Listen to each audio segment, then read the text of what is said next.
बिस्मिल्लाहिर्रहमानिर्रहीम। अस्सलाम वालेकुम डियर स्टूडेंट, उम्मीद करता हूँ आप सब खैरियत से होंगे। आइए मोहम्मद शहबाज, हमारी डिस्कशन सेट्स पे कंटिन्यू थी, जिसमें अभी तक हमने 2 लेक्चर डिस्कस कर चुके हैं। लेक्चर 1 में हमने सेट की डेफिनेशन को देखा। लेक्चर 2 में हमने देखा कि how a set is represented. उसके 3 मेथड को हमने डिस्कस किया: descriptive form, tabular form and set builder form. आज इस लेक्चर सीरीज़ का लेक्चर 3 हम रिकॉर्ड करने जा रहे हैं, जिसमें हम टाइप्स ऑफ सेट्स के बारे में डिस्कशन करेंगे। तो स्टार्ट करते हैं अपने लेक्चर को। जो पहली टाइप है, इसकी अरेंजमेंट डिफरेंट हो सकती है, ज़रूरी नहीं है कि ये फाइनाइट सेट मैंने पहले लिखा है तो यही इसका पहली इसकी टाइप होगी। तो ये इसकी तरतीब डिफरेंट हो सकती है। तो फर्स्ट ऑफ ऑल जो मैं डिस्कशन करना चाह रहा हूँ फाइनाइट सेट पे, तो फाइनाइट सेट की डेफिनेशन आपको नज़र आ रही है: a set which have finite number of elements. एक ऐसा सेट जिसके नंबर ऑफ एलिमेंट क्या हो, फाइनाइट हो, मीन्स कि वो महदूद हो, आप उनको गिन सकें। ऐसा कोई भी सेट जिसके मेंबर्स या एलिमेंट को आप गिन सकें, वो आपके पास जो सेट होता है उसको फाइनाइट सेट भी बोलते हैं। फॉर एग्जांपल, अगर आपसे मैं ये पूछूं कि मुझे आप क्या बताएं set of first 5 natural number, तो आप लिखेंगे 1 2 3 4 एंड 5। तो अब ये वाला जो सेट है ये फाइनाइट होगा। क्यों फाइनाइट होगा? क्योंकि आपने बड़ी आसानी से आप इसको गिन सकते हैं। ये एक महदूद सेट है। तो ऐसे तमाम सेट जो महदूद हों, जिनके नंबर ऑफ एलिमेंट्स को आप गिन सकें, वो आपके पास क्या होते हैं, फाइनाइट सेट होते हैं। इसी के अपोजिट दूसरी टाइप इसकी है इनफाइनाइट सेट। तो इसकी डेफिनेशन क्या होगी? A set which is not finite.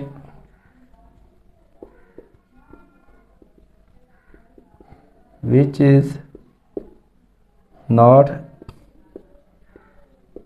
Finite. एक ऐसा सेट जो फाइनाइट नहीं हो तो फिर वो क्या होगा, इनफाइनाइट होगा। फॉर एग्जांपल, यहाँ ऊपर हमने डिस्कशन की फर्स्ट 5 नेचुरल नंबर की। अगर हम कंप्लीट नेचुरल नंबर की बात करें तो आपको पता है नेचुरल नंबर स्टार्ट होते हैं 1 2 3 4 5 and up to so on, और ये चलते रहते हैं, ये कभी रुकते नहीं हैं। तो इनको आप गिन नहीं सकते।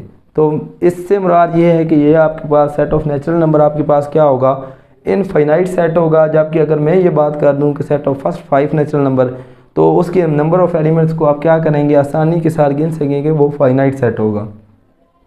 थर्ड पे जो टाइप मैं डिस्कशन करना चाह रहा हूँ वो है एम्प्टी सेट, जिसकी definition: a set contains no element. एक ऐसा सेट जिसमें कोई एलिमेंट ही ना हो, तो उसको हम एक नाम देते हैं सेट का, एम्प्टी सेट का नाम देते हैं। फॉर एग्जांपल, अगर यहीं से मैं आपसे पूछूं कि आप मुझे नेचुरल नंबर बताएं between 1 and 2, between 1 and 2 natural number बताएं, तो आपके पास क्या होगा, वो एम्प्टी होगा। कोई नेचुरल नंबर 1 एंड 2 के दरमियान नहीं है।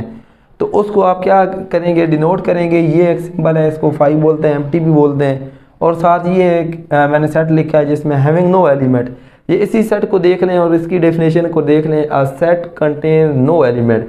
एक ऐसा सेट जिसमें कोई एलिमेंट मौजूद ना हो, वो वाला सेट आपके पास क्या होता है, एम्प्टी सेट होता है। अब फोर्थ टाइप आपके पास है डिसजॉइंट सेट की। उसकी डेफिनेशन लिखी है कि sets which have no common element. ऐसे सेट्स जिनमें कोई कॉमन एलिमेंट नहीं होंगे, वो आपके पास क्या होंगे, डिसजॉइंट सेट्स होंगे। फॉर एग्जांपल, मैं यहाँ एक ए सेट कंसिडर करता हूँ जिसमें 1 2 3 4 एंड 5 नंबर ऑफ एलिमेंट लिखे हैं। और कोई सेट बी मैं कंसिडर करता हूँ 6 7 8। तो क्लियरली अगर आप यहाँ देखें set A and set B के नंबर ऑफ एलिमेंट यहाँ है 1 2 3 4 5, और यहाँ बी में 5 से आगे स्टार्ट हो रहे हैं 6 7 8। इस सेट के नंबर ऑफ एलिमेंट और इसके नंबर ऑफ एलिमेंट्स, अगर आप इस पर गौर करें तो कोई कॉमन एलिमेंट आपके पास मौजूद नहीं है। तो यही तो डेफिनेशन थी डिसजॉइंट सेट्स की: sets which have no common element. ऐसे सेट्स जिनमें कॉमन एलिमेंट्स नहीं होंगे, वो आपके पास क्या होंगे, डिसजॉइंट सेट्स होंगे। तो ये सिंपल वे में अभी आपको इसकी डेफिनेशन भी हमने डिस्कस की, उसकी एग्जांपल भी। फोर्थ पे हमारे पास क्या है, एक ओवरलैपिंग सेट्स है, जिसकी डेफिनेशन में आपको ये लिखा है: sets which have at least 1 element common. ऐसे सेट जिनमें कम अज़ कम कोई एक नंबर ऑफ एलिमेंट क्या हो, उनमें कॉमन हो। एक से ज़्यादा भी होंगे तो तब भी वो ओवरलैपिंग होंगे, बट कंडीशन ये है कि कम अज़ कम एक एलिमेंट क्या हो, वो कॉमन हो। तो फॉर एग्जांपल, यहाँ पे मैं एक सेट लेता हूँ 5 6 7 और 8 और सेट बी में कंसिडर करता हूँ 7, 8, 10 और 11। तो set A and set B के मेंबर्स अगर आप देखें तो यहाँ है 5, 6, 7, 8 और यहाँ पे क्या है 7, 8। इसके 7, 8 मेंबर और इसके 7, 8 मेंबर आपस में क्या हो गए, कॉमन हो गए। तो हमारी जो डेफिनेशन ये थी कि at least one element common, अगर इनमें से एक एलिमेंट भी कॉमन हो जाता तो उन सेट्स को हम ओवरलैपिंग कहते हैं। यहाँ तो हमारे पास दो एलिमेंट आपस में कॉमन आ चुके हैं, तो ऑब्वियसली ये आपके पास दोनों सेट्स क्या होंगे, ओवरलैप करेंगे। नेक्स्ट जो हमारे पास टाइप है इक्विवेलेंट सेट की, sets which have an equal number of element, ऐसे सेट्स जिनमें नंबर ऑफ एलिमेंट, उनके नंबर एलिमेंट की तादाद इक्वल हो, बराबर हो। डज नॉट मैटर कि वो सेम एलिमेंट हो, जस्ट कंडीशन ये है कि उनके नंबर ऑफ एलिमेंट इक्वल हो, तो वो आपके पास सेट क्या होते हैं, इक्विवेलेंट सेट होते हैं। फॉर एग्जांपल यहाँ इसकी भी हम कोई एग्जांपल ले लेते हैं कि सेट ए में लेता हूँ 1, 2, 3 एंड 4 और सेट बी को मैं कंसिडर कर लेता हूँ 5, 6, 7 और 8। तो अगर सेट ए के नंबर ऑफ एलिमेंट आप गिने 1, 2, 3, 4, 4 एलिमेंट हैं, तो इसके गिने 1, 2, 3, 4, इसमें भी नंबर ऑफ एलिमेंट कितने हैं 4, इसमें भी नंबर ऑफ एलिमेंट कितने हैं 4।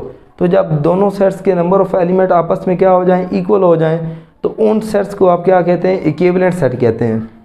तो उम्मीद है ये बातें आपको समझ आई होंगी। अब इसकी और भी टाइप्स हैं, एक दफ़ा हम इस बोर्ड को रेज करते हैं और फर्दर जो इसकी रिमेनिंग टाइप्स हैं उसको हम डिस्कस करते हैं।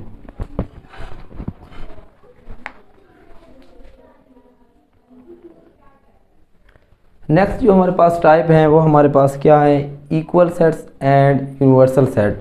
तो हम क्या करते हैं, इक्वल सेट को डिस्कस करते हैं। तो sets which have same element, ऐसे सेट्स जिनमें नंबर ऑफ एलिमेंट क्या हो, सेम हो।